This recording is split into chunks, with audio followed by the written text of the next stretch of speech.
329, 246, 671.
Hi, Rachel and Sarah.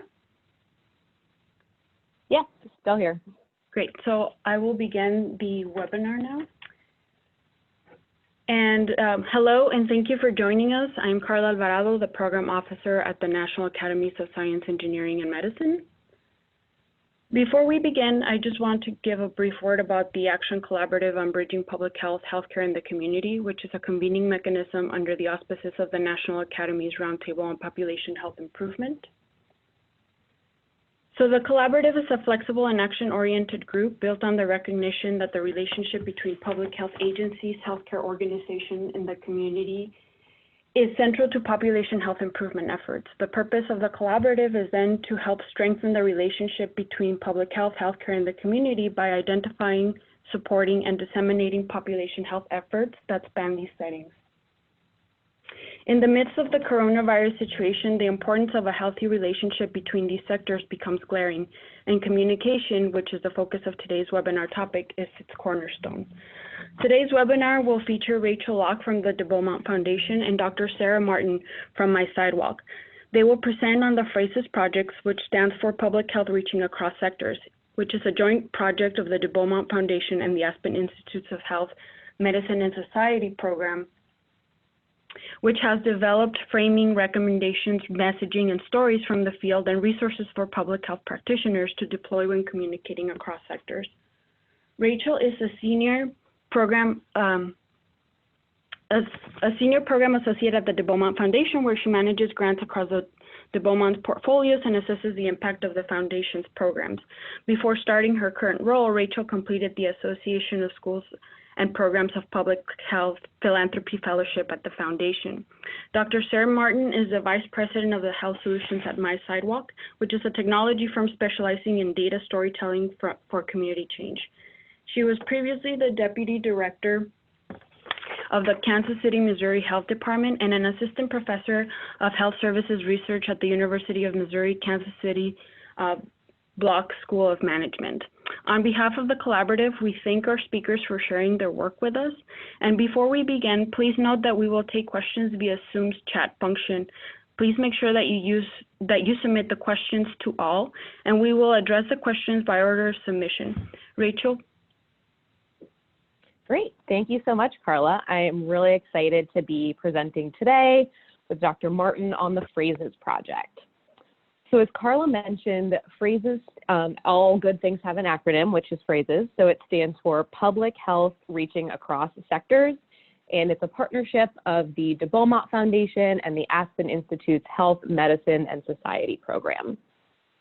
Since we know that forward-thinking health professionals are reaching across sectors to build healthier communities, we recognize that effective collaboration advances everyone's mission. And so PHRASES really supports this approach with tools to build communication skills and strategies for success. In case you aren't familiar with the Beaumont Foundation, just a quick word about us. So we advance policies, build partnerships, and strengthen public health to create communities where people can achieve their best possible health. I've listed here just a couple additional resources from us: our website, the PHRASES website, the Foundation's Twitter, the PHRASES Twitter, my email, and then my Twitter as well. And I would say for a millennial, my Twitter presence and follower count is pretty low. So if you're feeling generous and want to follow me today, that would be great. The last thing I'll add before diving into the substantive material is I am doing this webinar from home today with a dog in the background. I have hoped I have hidden all of her squeaky toys, but she has so many that it's possible I missed one. So hopefully we won't have any background noise to that effect. So I know that we need to probably convince people, why the PHRASES project? Why does it exist, and why did Beaumont and Aspen put resources and time into this project? So first, we know that health and well-being are largely driven by upstream community factors that intersect with public health and many other sectors. We need to form partnerships outside of our traditional fields to truly impact health. But too often, leaders in other sectors don't understand or appreciate what public health can bring to the table, and public health is not often great at communicating this too, so there's a disconnect. Few public health professionals are also trained in how to initiate and sustain cross-sector collaboration. So we need to support practitioners in gaining the skills and provide tools for this type of communication to potential partners and decision makers outside of our field. And lastly, with PHRASES, we really want to emphasize understanding and asking partners what they need and using that to start a conversation rather than necessarily always leading with what public health may want or need. I will also add that PHRASES is a project in development. And so the material that I will share with you all today might change a little bit and is still a little bit under work. So I just wanted to make that note as we go forward. And we're preparing for a public launch of the full toolkit in a couple months. And sorry, I think there may be one person who might need to mute in the background. If you wouldn't mind doing that, that would be great. Thank you. So we believe for ultimate impact that Phrases is uniquely positioned to help public health communicate with other sectors, as I mentioned. We've identified what we need, the ability to initiate and sustain cross-sector collaboration to improve community health. Beaumont and Aspen have partnered, and we worked with the Frameworks Institute, I'll delve into their research in a little bit, to focus on this filling the gap and identifying where the gap is. Why don't leaders in other sectors always understand public health? Where do we need to build skills and provide tools for better communication? We want to be able to change the terms of engagement, understanding what other sectors need, and developing those strategies for successful conversation. So that's leading us to develop framing techniques and these tools. This guidance will work on filling the gap through Phrases. We know that how information is presented matters a lot, in addition to the actual words we use, because there can be big differences in what we say and what other people perceive. So overall, our goal is to drive change so we can embrace that forward-thinking vision for how public health and health generally engage with other sectors to improve individual and community health.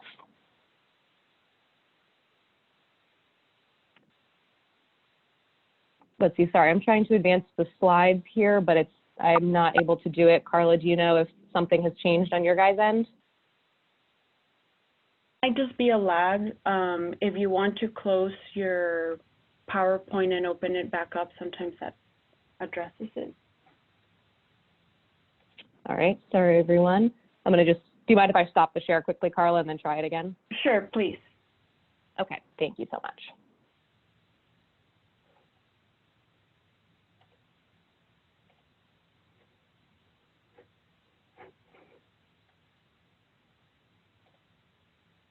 I also have the PowerPoint on PDF if you'd like for me to display that.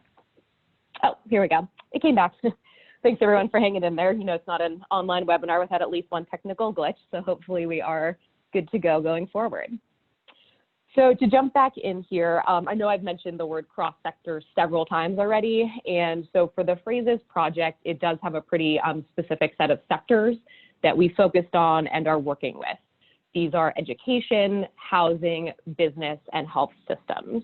We know that there are lots of different sectors that public health and health professionals interact with, and so this is not an exhaustive list. But as I talk about the research that we did and the tools that will come out, they are based on these 4 distinct sectors. So now I just want to show a quick example and do a little bit of an illustration, something probably not new to you all, but to understand why health and specifically public health can be so hard to grasp sometimes. So the screenshots and animation that I'll kind of use here are from research conducted by our partner at Frameworks Institute for the Phrases project in that sort of mapping the gaps in communication section. So you can see here we have a peer discourse group that the Frameworks Institute hosted and the moderator, and they start out with asking and saying, I'm curious how you would define health. And so participants in the group say things like the absence of disease, healthcare, clinics, hospitals, how you feel if you want to get up in the morning or not. So they had a pretty easy time answering this question. As you can see, it kind of focuses more on the individual and the healthcare side of things. So next we have the moderator ask what shapes how healthy or unhealthy someone is. And here people say, if you diet, your exercise, bad environments, access to healthy food. Again, pretty easy for them to answer, and some individual factors here and some community factors come up. And then lastly, we have the moderator ask, what is public health? And if you were watching these videos in real time, what you would see is that there is about 30 seconds of solid silence from the group, where they are not easily able to answer this question. Then people start to jump in. They say, again, it's not an easy question to answer. My brother-in-law has a master's in public health, but I don't really know what it means. Healthcare for the poor, the CDC, identifying patterns to prevent things from happening. So they do have, some ideas of public health, but you can see it's much more difficult for them to kind of answer this question in a concrete way, and it took a lot longer as well.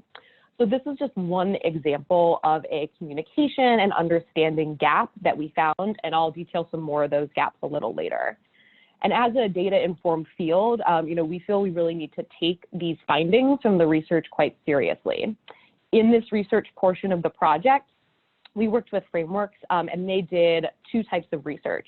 They first interviewed through one-on-one leaders in the public health sector, experts to try and understand what the field of public health wants to communicate about our value and about cross-sector collaborations to other sectors. And then on the flip side, they also did one-on-one interviews and these peer discourse sessions with leaders outside of public health in those four sectors I mentioned to really try and understand how people are making sense of health, public health, and cross-sector collaboration. So this research really allowed us to look at those mismatches in understanding and then create guidance and tools to talk about public health in a way that we hope unifies people across sectors. Since we know that health will continue to need cross-sector partnerships to do our job effectively, that will not change.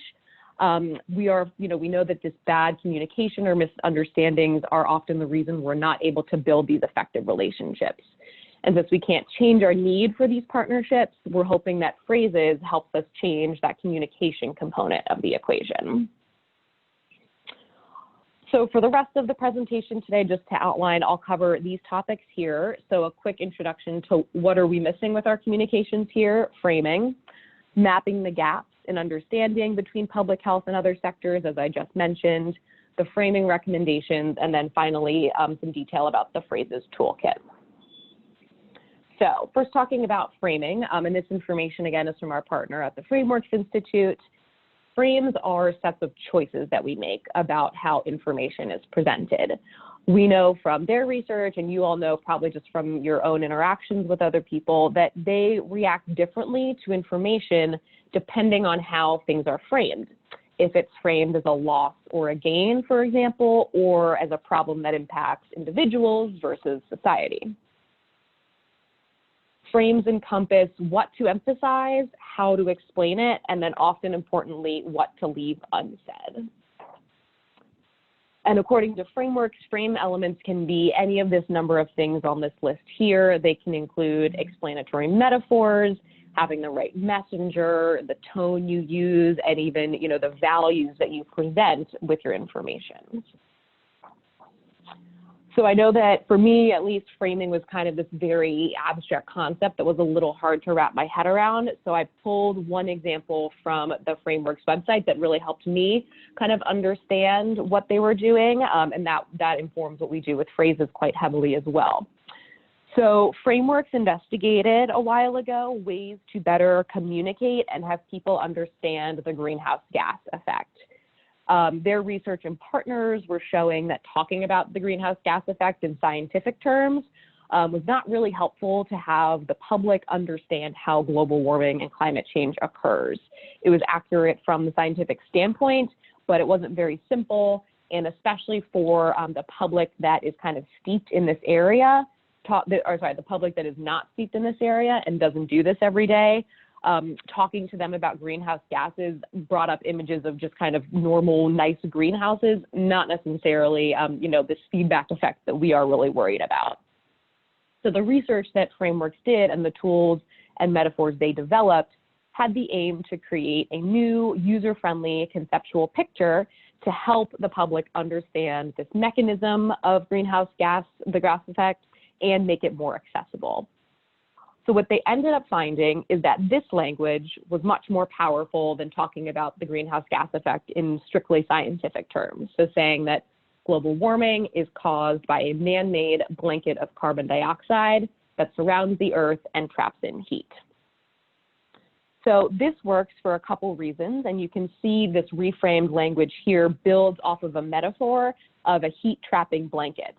This language also communicates that global warming is something that can and must be addressed. It's not just an effect without a cause, and it opens up the possibility to emphasize prevention. So again, this is just one frame element, but I kind of found it helpful in thinking about what does reframed language really look like. This example is from, as I said, the Frameworks Institute's strategic frame analysis, which you can find on their website if you would like at the bottom of the page. So going back to our research, we found, these big gaps in what we were saying and wanted to convey in public health and what it means to other sectors, and that leaders in other sectors have misconceptions about what public health is, what we do, and what we know. So I'm going to now go in and highlight just a couple of these gaps that we found, not all of the ones necessarily, but these will kind of demonstrate, further the need for some of this reframed language and the tools of phrases. So in the research, we asked both experts in public health, as I mentioned, and leaders in other sectors the same question to see what they would say. So in this one, we asked them, how do you understand health? And experts in public health said a positive state of integrated well-being, while leaders in other sectors thought of it as the absence of illness. So even though, we were looking at the same words, people in different fields have a different understanding with health, and that can be difficult to reckon with when you're trying to initiate or start conversations or a partnership. The next one we asked, we said, so what do you understand about public health professionals? What do they do? What do you think about them? And then experts in public health, you said, we're strategists and valuable collaborators. We think innovatively about key issues in other sectors. However, the leaders in other sectors did not necessarily have such a rosy view of public health. They more described us as lacking necessary skills, lacking the orientation and incentives to work with other sectors, as book-smart researchers and siloed bureaucrats. So again, you can see that if you are a public health expert, trying to engage with another sector, coming into a meeting, coming into a presentation, and that is the frame of mind and the cultural model that the leaders in other sectors have of you walking in, that's a really, really difficult place to start these collaborations. And so we need to, openly recognize this and figure out how we can, message to combat that. And the last gap that I'll highlight is we asked about cross-sector collaboration. The ultimate goal of phrases is to better facilitate cross-sector collaboration. And experts in public health, again, said that cross-sector collaboration is valuable, it's needed and natural, given different sectors' overlapping function and goals. Leaders in other sectors, however, found that it was strained and difficult, that the sectors are fundamentally distinct, or they described it as a business transaction. So you can see that they're not necessarily in the same place about thinking that, yes, we should be partner across sectors, that those overlapping goals are there, and that that's the right thing to do. So after understanding some of these gaps in the research, I'm going to now share some of the framing recommendations were developed. So these recommendations are intended to be guidance for the field as we go forth and engage our cross-sector partners. Not necessarily always direct messaging or words to use, but guidelines and tips and tricks to use as we craft our communications and further understand, those gaps that we're seeing. There's 10 recommendations in total. I'm just going to kind of highlight 3 for you all today. The first one here is that instead of using the phrase the social determinants of health, pivot to instead describing those as the foundation of community health and using a metaphor, which is described in this orange box here. So the metaphor is describing the social determinants of health as the health of our community is like a building. It depends on a strong and stable foundation. And so you can read through the rest of it there, but you can see that it's really grounding what we mean when we say social determinants of health in something that people already know and recognize, buildings that you have to obviously have a strong foundation to really build on anything. I thought this was one of the most interesting recommendations that we have overall, since I know I personally use the phrase social determinants of health all the time, and thinking about moving away from that or describing it differently is definitely going to be a learning curve. We also found in the research that the word determinants specifically is not super actually helpful to us. It comes off in a number of ways that really hinder our communication about the social determinants of health. People felt that it meant that it was kind of already decided as a determinant. We can't do anything about it. It's beyond their capacity. So you can see how it would really disempower people to actually want to do something to work on these issues. Another interesting example of how this phrase might be working really against us rather than for us is that we held a plenary session on the Phrases Project at the National Association of County and City Health Officials Conference last July, I believe it was, and we had a number of great panelists, including journalist Soledad O'Brien, who is actually one of the co-chairs of this phrases effort. And she also believes very strongly that the phrase social determinants of health is not really getting us where we want to be. She said the first time she kind of engaged with some public health professionals and they used that wording with her, her immediate thought was, oh, I don't know what they mean and I'm not smart enough to understand that. I don't really get it. And so you can see that's definitely not how we would want to be entering conversations, especially with, journalists or other media professionals who we want to tell our stories. And that if that's, the first thing they think when they hear social determinants of health, we certainly need an updated way of talking about it. So the next framing recommendation, this one is, much more simple than the one I just described, and it says keep it positive, because we found in the research that aspiration and inspiration are far better motivators than urgency and fear, even though a lot of the time with public health, those are the feelings that are kind of brought to the forefront. And then there's also the framing recommendation, and I'm sure you all have probably seen this one before, but it was interesting that it, rose to be really important in this research too, is to share vivid success stories that link cross-sector collaborations to the concrete benefits that they deliver. So in the phrases material, I know there's probably many of you that are already working on great partnerships with great outcomes, but we will also include some sort of case studies and guidance about telling stories so that you can really implement this framing recommendation and put it into practice, whether or not you have a success story already in your back pocket or if you're looking to develop one. So building off of the full set of framing recommendations, phrases will have a robust toolkit for communicating with other sectors. The tools that will be included, we're anticipating right now, are those framing recommendation cards that I just mentioned, a when you say they think chart, answers to tough questions, explanatory metaphors like that foundations of community health metaphor, and sample emails. There will also be a resource library with case study examples and briefs and resources for understanding other sectors.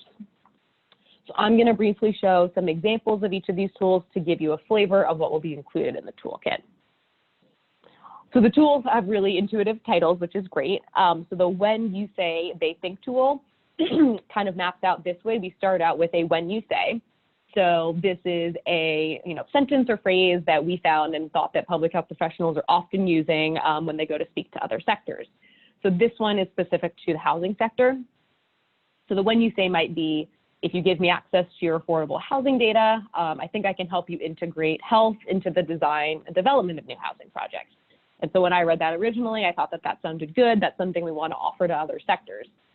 However, the they think portion of the tool shows these important kind of traps that are triggered in the minds of other sectors when we say something like this.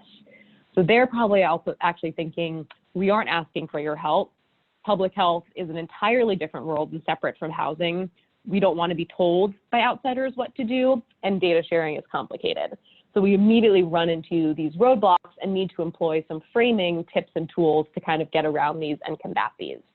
So this tool then goes into the what helps section.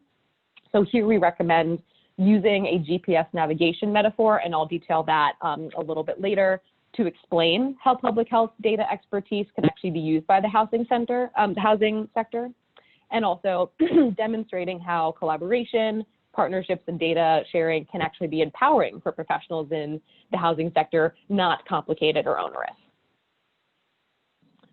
So I just mentioned the GPS navigation metaphor, and I'm going to flesh that out a little bit here. This is one of a couple metaphors in the toolkit, the foundations of community health being another important one. So with each of these metaphors, I know there's a lot of text on here. I'm going to try and just walk through it at a high level. We want to have a story that we're telling. There's some tasks that we accomplish when we use these types of metaphors, concepts and ideas that are included, and then some user notes as well. And with the GPS navigation metaphor, the real point of it is that it's, again, grounded in something that people kind of already know, that a general public already knows. So while most GPS is now on our phones and on different apps, the function of a GPS is pretty well known to most people, so it's a little bit easier for them to relate to and grab onto as we're describing it. So we want to use GPS, which is, we know, a powerful tool for visualizing and navigating terrain. And we want to say, look, public health professionals serve this function too. We draw on a wealth of data, and we can chart out routes like a GPS and get a community where they need to go. public health wants to put their data expertise to work to drive these positive outcomes. So when we use this frame element and this metaphor, we hope we can foster greater understanding of data's problem-solving power for people, build awareness among professionals in other sectors about the value and extent of public health data expertise, and illustrate for partners how public health data can really be harnessed to enhance the work that they do. The concepts and ideas that are included here are that data is an essential tool, especially for mapping out, different paths and routes you might want to take, that you definitely need expertise to get, sort, and make sense of relevant data, and that public health professionals actually have the skills to do this, and that they're practical and versatile, and that public health proficiency with data can really offer other sectors something. We can talk about intersecting priorities, important landmarks, roadblocks to avoid that lie ahead. Some of the user notes to consider if you're going to kind of employ this metaphor in your communications are steering clear of messages that have public health in the driver's seat. As we've seen, other sector professionals don't necessarily want us to feel like we're coming in as outsiders and trying to take over something that they're already doing or giving them directions, but yet we want to lay out a number of options and routes that they can take based on our expertise and data. So that's a quick overview of the GPS navigation metaphor. The next tool that I'll go through here is our Answers to Tough Questions tool. And we crowdsourced these, actually. We, over a period of months, maybe some of you also gave us answers to this, put out a call both online, in paper, at different meetings for asking public health professionals, what are those tough questions that you get asked on a day-to-day basis? And maybe not surprisingly, one of the ones that rose to the top actually is, what is public health? So what this tool does is it first gives us a standard answer. Again, something that I know myself, I have probably said, that you all may read this and think, yes, I say this, on a pretty regular basis. And then we next go to the reframed answer, where we use these framing tools and tricks to come up with an answer that is a bit more pithy, concise, and that, grounds people in something that it's a bit easier for them to understand. And then there's a tip at us for the bottom to keep in mind. So with this answer here, the standard one, as I said, looks to me like something I might say all the time. And the reframed one really uses that foundation of community health metaphor to talk about what is public health and give an explanation that will hopefully have people wanting to ask more questions and engaging, rather than just kind of shutting down and not being able to think about how public health and their work might intersect. I'll share another example here, which is specific to the education sector. So a question that we got is, how can public health be a help rather than a burden when it comes to helping schools meet education mandates? So the standard answer here, we say things like, there's clear evidence that healthy students are more likely to attend school and better able to focus in class.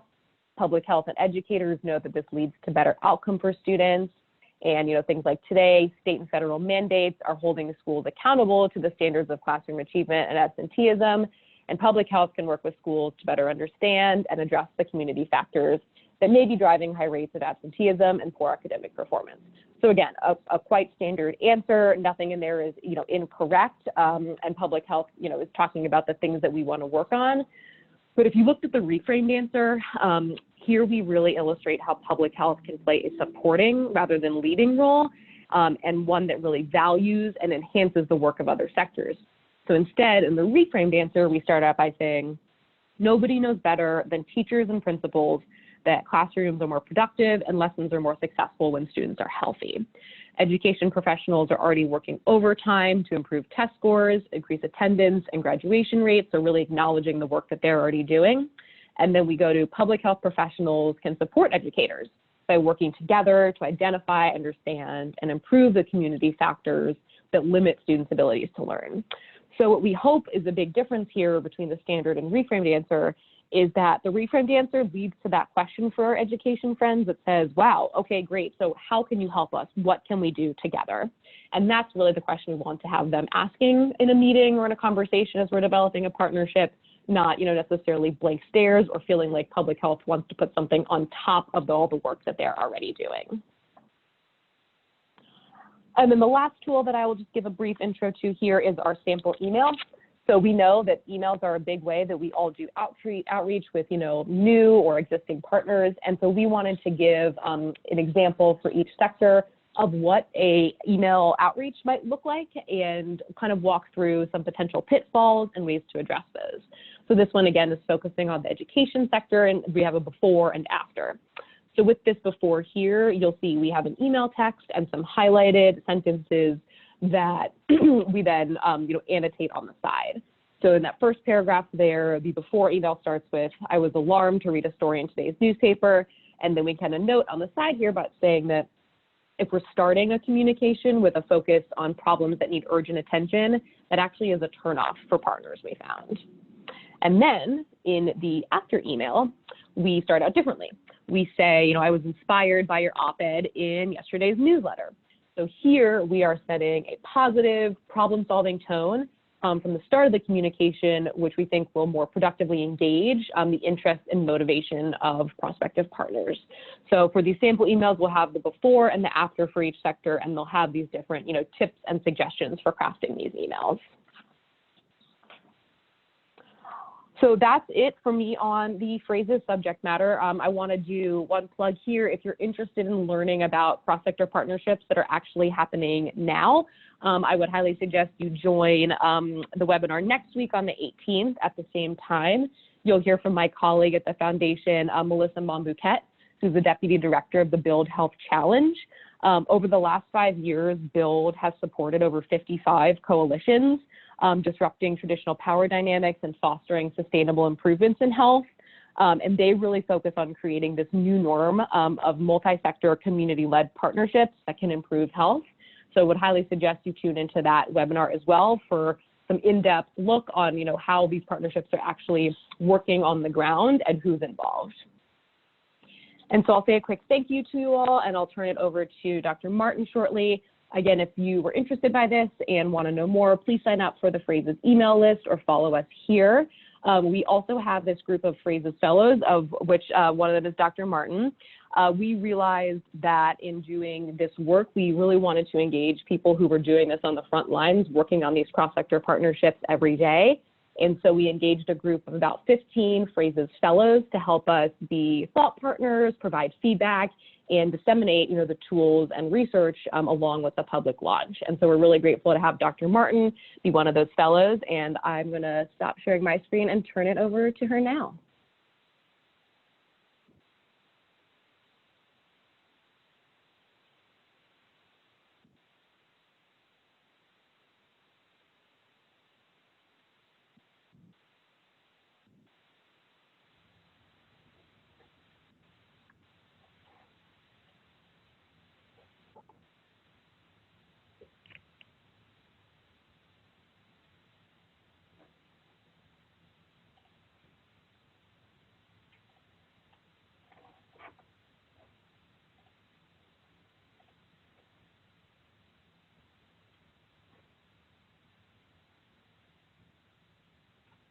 Sarah, you're not muted on my end.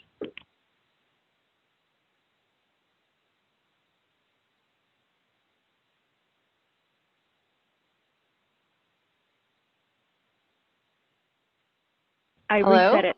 There you are. Thank you. Thank you. Okay, great. I thought that I was maybe kicked off the webinar.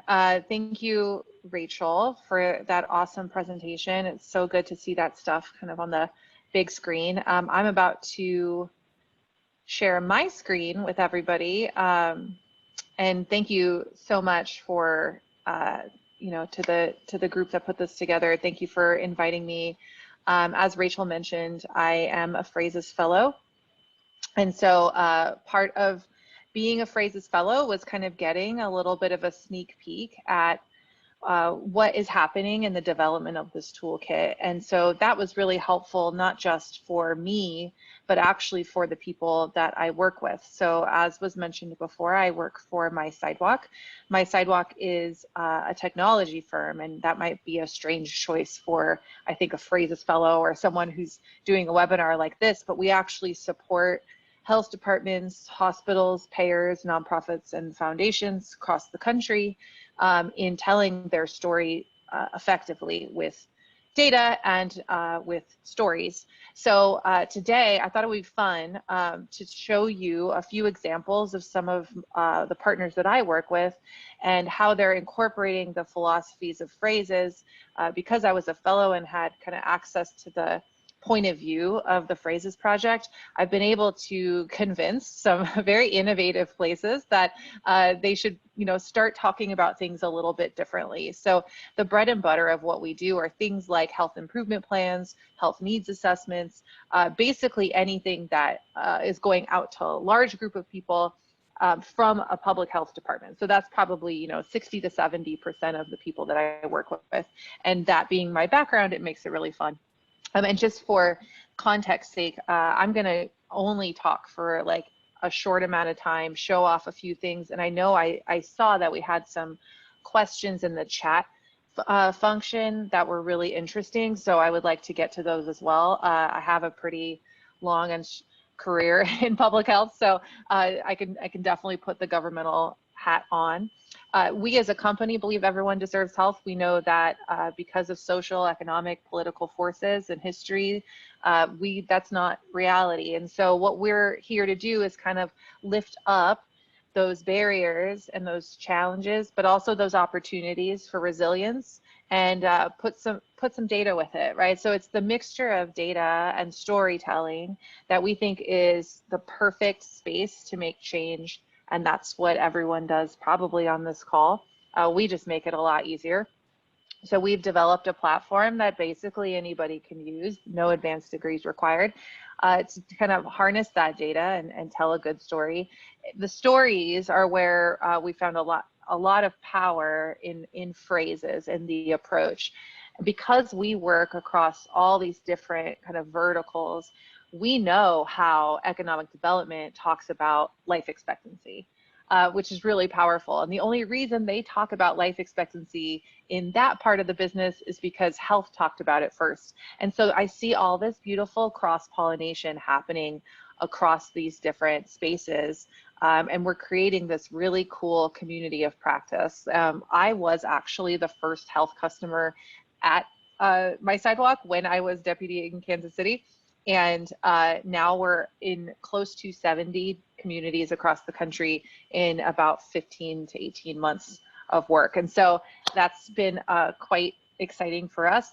Some of the folks we work with, and you'll see just like we work across different spaces, we also work across different sectors. And so we're able to see how phrases works for all of these different kinds of partners.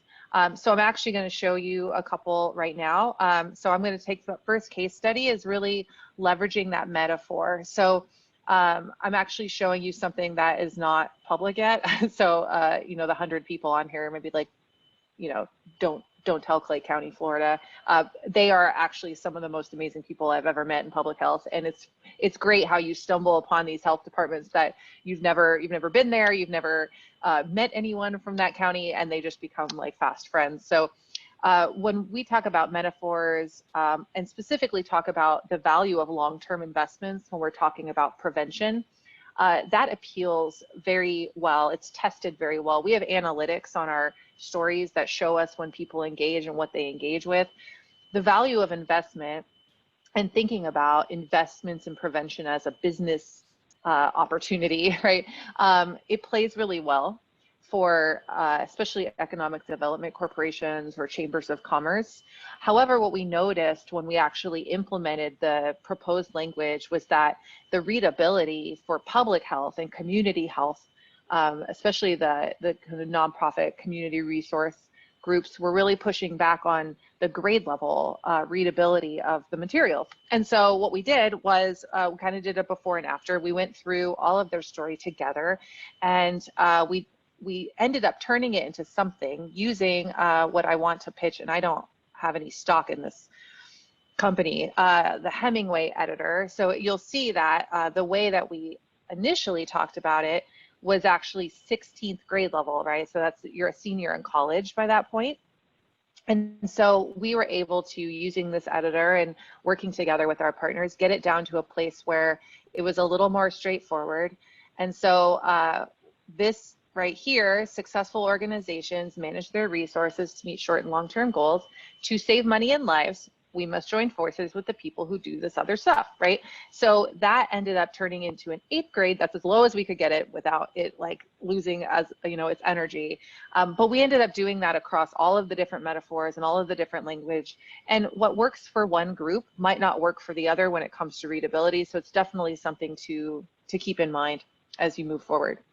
The second case study I'll show you is about how you quantify impact. And Rachel mentioned kind of those success stories, right? And the success stories, they can be qualitative, but they can also be quantitative.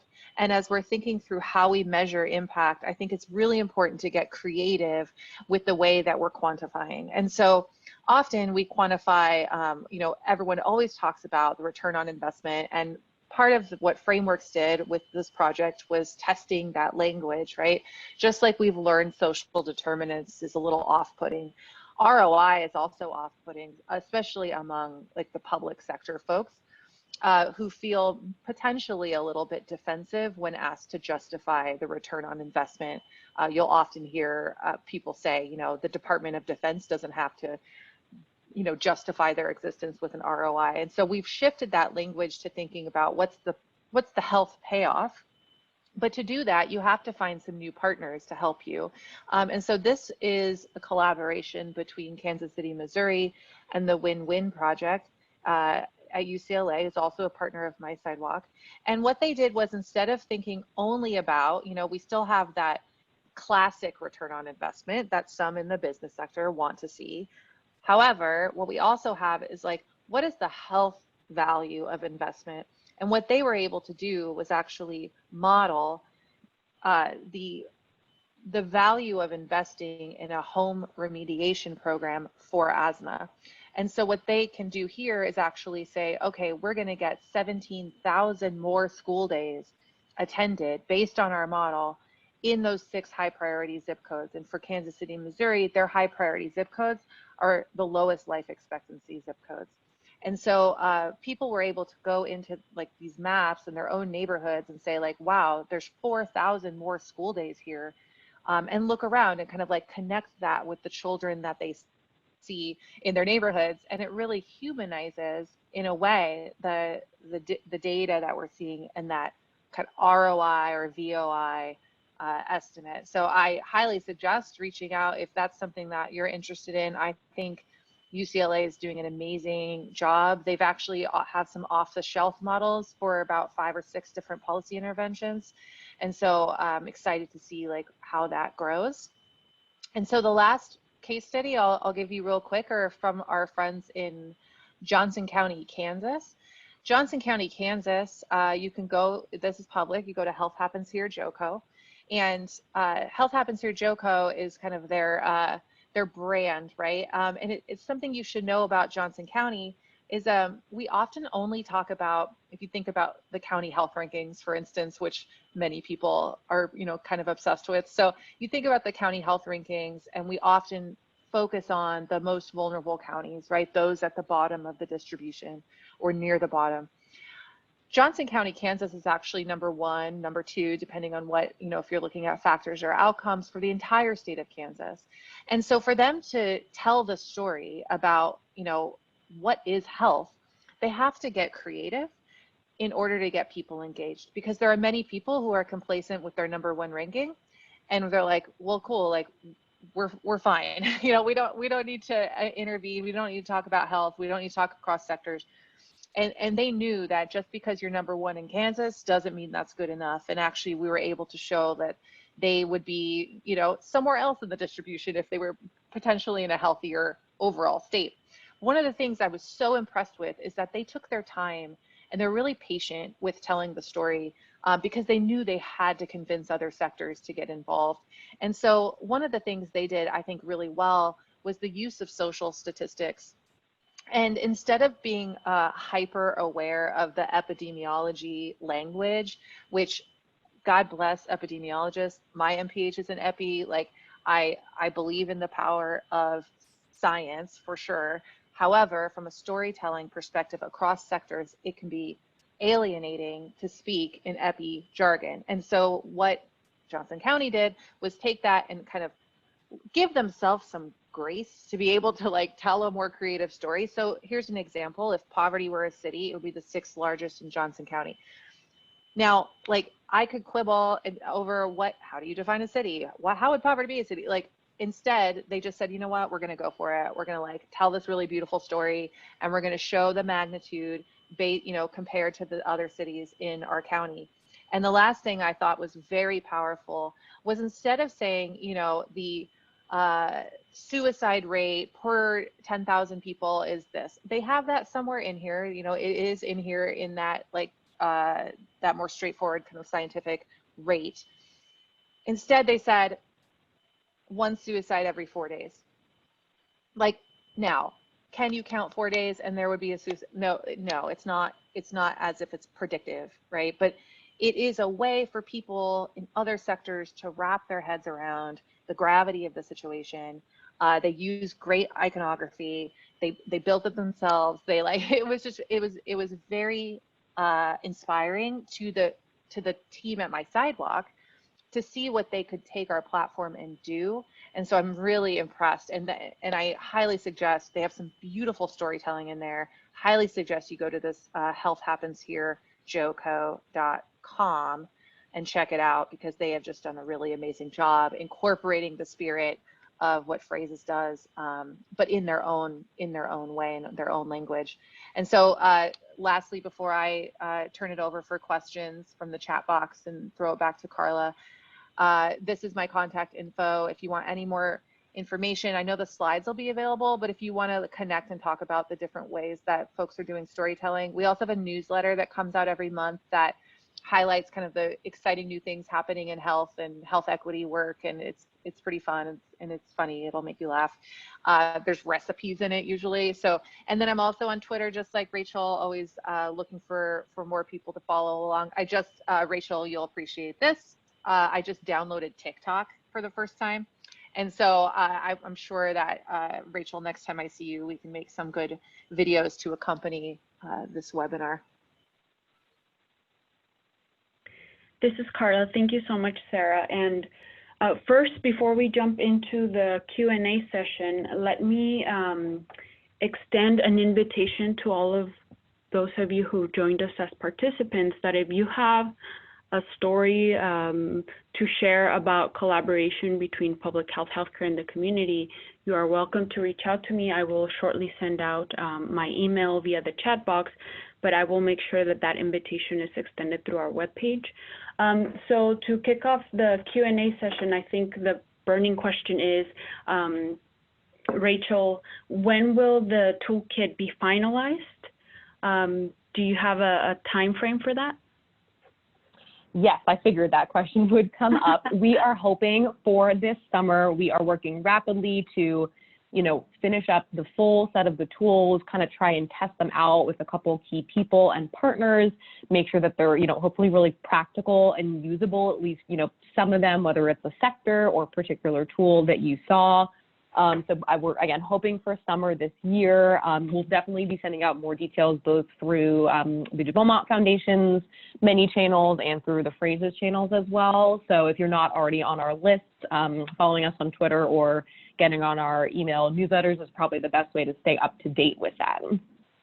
And the next question is, they're asking about the guidance to steer clear of messages that put public health professionals in the driver's seat, and how does that intersect with the concept of public health 3.0 of the role of chief health strategist? There's been a bit of discussion in the chat box, but we just wanted to first let you answer the question. How do they interplay, how do they interface this chief health strategist position with the semantics of the driver's seat and not taking over the reins?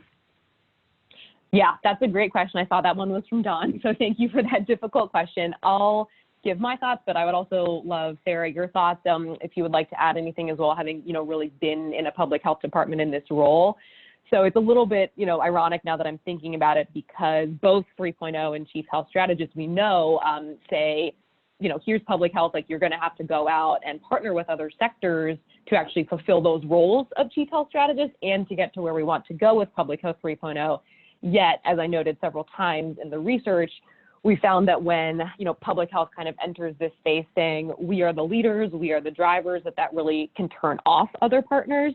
So I think, we should delve into that contradiction a little bit more, and we can maybe put something on the Phrases website about that too.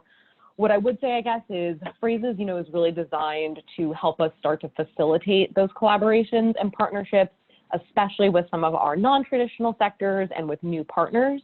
So I definitely don't think that, at no point in a partnership should public health be in a leadership role or be in the driver's seat or talk about themselves as a chief health strategist, but more in those, beginning stages and those early collaborations. And as we're kind of working on messaging and branding ourselves to get started, we may need to consider, those research findings and talk about ourselves in a little bit of a different way, just to help us get in the door, start those partnerships, and then really have people buy in to the value and the collaboration potential that we can bring. And then we can talk more about, how public health can actually lead in certain ways, what we're really good at, and some of these frameworks that are actually the impetus behind starting these cross-sector partnerships. So that's my kind of take on it. Sarah, I don't know if you have other thoughts you want to add. Give me a second. I think she's muted again for some reason. Oh, no. And I did see some. Yep, I'm back. I'm sorry.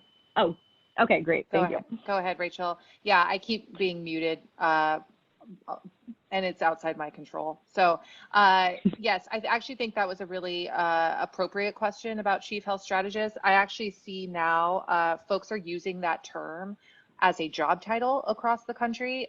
So I get a nice bird's eye view of what everyone's up to, and with mixed success. And I think it's really important to go back to defining what a strategist is.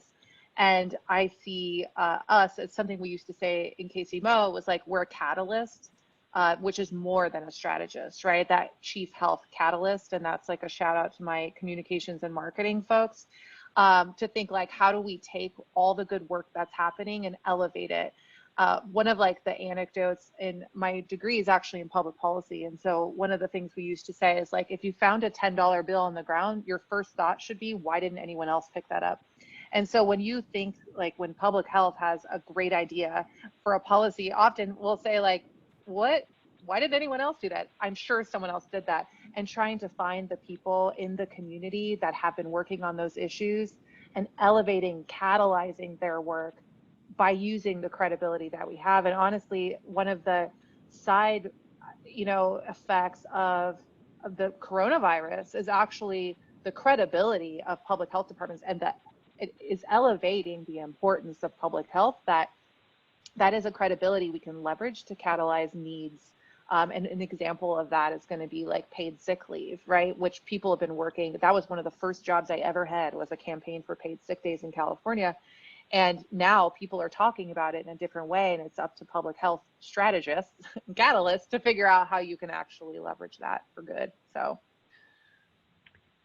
we have another question in terms of the Frameworks Institute, and the question is if they're an ongoing partner and if they're available to continue developing messages along with Phrases and start the partnership and cross-sector collaboratives. So will they be in an ongoing basis? You will interface with them? So they're, obviously a very important partner to us on this project. Their focus was, as I mentioned, really on building what they kind of do and do so well, and is so illuminating, is that research base, the framing recommendations, the mapping the gaps, and then those strategic, frame elements that we want to add in. So certainly they'll be partnering with us to push these tools out and have them available through their channels and on their website.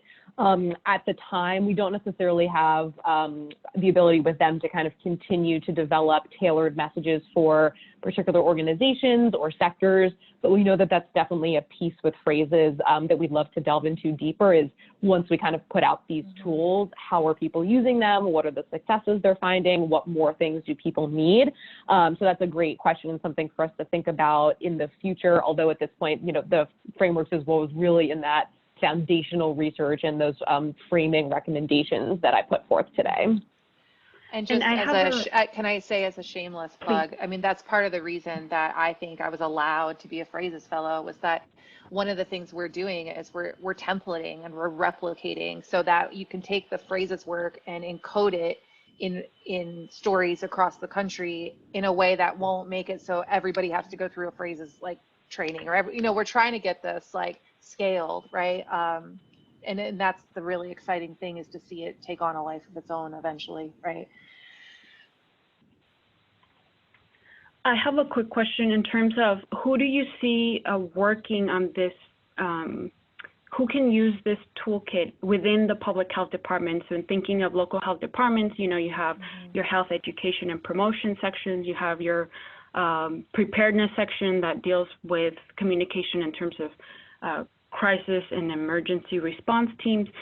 Who would you think would be best poised within a local health department to internalize a toolkit, to begin to deploy it? Would it be the public information officer that needs to be involved? How would you think about this playing out within a local health department? Yeah. Hey, Rachel, do you mind if I take that? Because I've just seen different models of this. Great.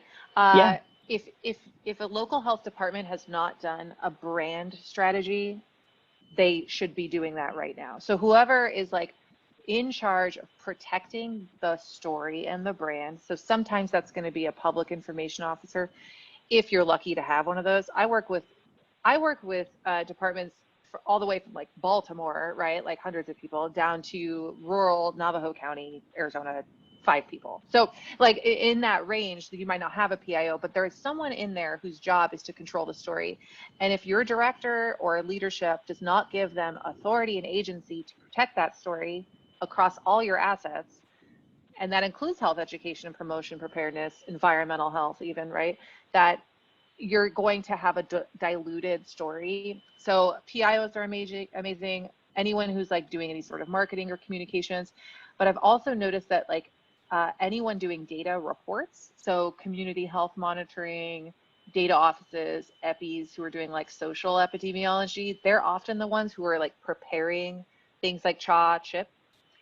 I would also say that a lot of this is going to rely on institutionalizing it at the accreditation level, I think. And so if there's eventually, you know, looking at revamping the 10 essential services, which is Beaumont's a big part of, thinking about FAB and PHNCI and their role in making sure this is like best practice, I think that's going to be important so that the accreditation coordinator could also be someone who is kind of in charge of making sure this language is used.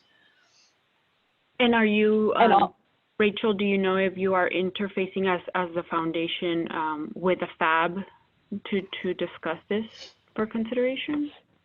Yes, we have definitely been chatting with them. I'm lucky that I, you know, the foundation is not a large place, so I sit very close to my great coworkers who are working on that initiative that Sarah mentioned, revamping the 10 essential services of public health that we're doing with PHNCI.